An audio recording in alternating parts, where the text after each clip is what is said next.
Hey everyone, in this video I'm going to go ahead and show you the two different ways that you can use to go ahead and add tables to your Microsoft PowerPoint presentation. So the first way that I'm going to show you is using this content section when you go ahead and you add in a new slide.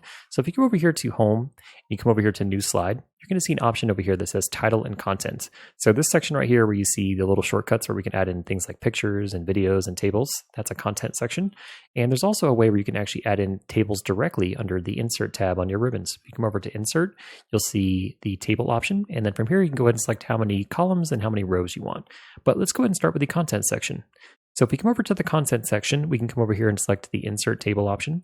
And it's going to go ahead and ask us how many columns do we want, how many rows we want. So columns are going to be horizontal and rows are going to be vertical.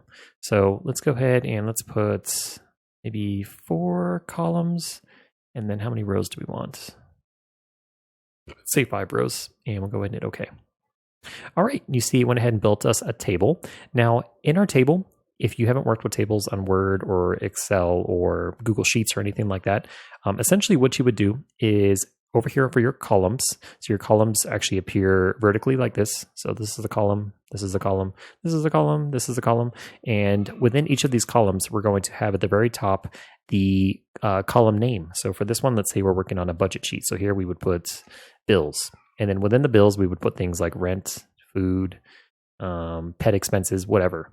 And then maybe we have it broken down by month or by year. So then in the second column, we would put something like January 2026.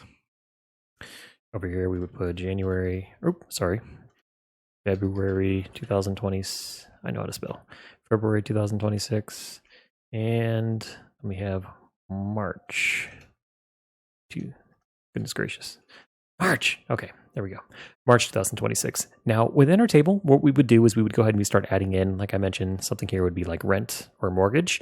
And then for the correlating months, so January, February, March, we would put how much we spent for rent during those months. And then the same thing for food and pet expenses and so on.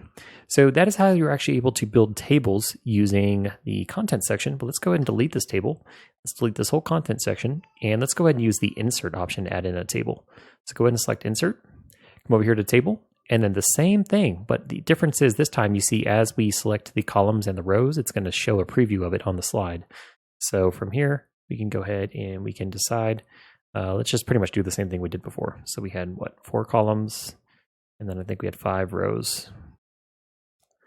Okay, and now that that's here, what we can do is we can actually move it over. So if your table's not selected, you can just left click into it. And then once you get this little icon here that you see up, down, left, right, you can hold left click and then just drag it wherever you want. And then if you want to resize it, you can either resize it just horizontally, coming over here to the sides, or you can increase the height of it, just coming over here to the middle. Or if you want to increase the width and the height at the same time, just come over to the corners. Oops. And then just drag it. And there you go. Also, once you go ahead and you click your table, you'll actually get the option up here where it says table design and table layout. So that's where we can come in and we can actually start formatting our table. So I'll save that for another video, but I challenge you all to head over to your PowerPoint presentation and using either of the two methods, either whether it's the content section or just adding in a table through the insert tab. Go ahead and add in a table to your slide, whether it's same as mine, where it's 4 columns across and then 5 rows down, or whatever you think is going to be appropriate for your slide. And then go ahead and tune into the next video where we'll go ahead and we'll start working on formatting that table.